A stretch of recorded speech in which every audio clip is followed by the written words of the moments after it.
নমস্কার, আজকে একটা নতুন রেসিপি নিয়ে এলাম, চিকেন দরবারি।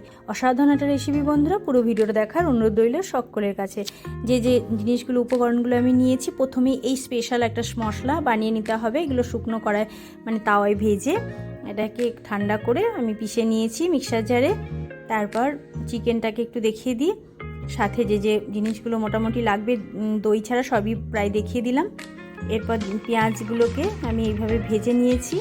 পেঁয়াজগুলো ভাজা ভাজা হয়ে গেলে দিয়ে দিলাম একটু জল।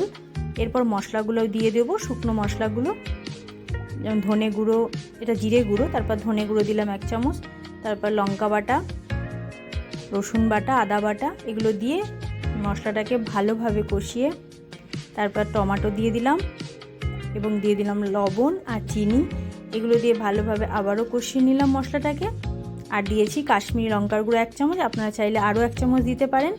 বন্ধুরা, এই রেসিপিটা খুবই সুস্বাদু, আপনি অবশ্যই বানাবেন আপনারা, এবং বানালে আপনাদের দরবারি চিকেন বানালে আপনার দরটা আরোই বেড়ে যাবে আমার মনে হয় যেটা। তারপর দিয়ে দিয়েছি দই, আর ওই যে মশলাটা যেটা আমি পিষে বানিয়েছিলাম সেটা দিয়ে দিলাম। এটা কিন্তু খুব স্পেশাল এই চিকেন দরবারির জন্য, বলতে পারেন একটা স্পেশাল মশলা ওটাই।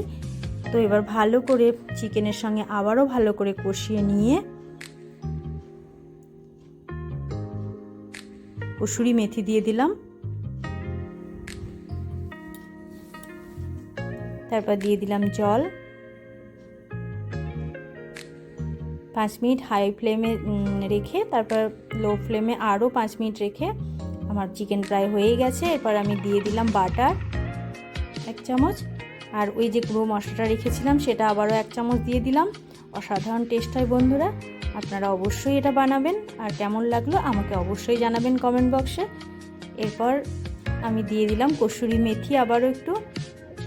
তো চলুন দেখুন কি সুন্দর একটা কালার এসেছে, যেটা প্রথম দিকে বোঝা যাচ্ছিল না। দারুণ টেস্টি।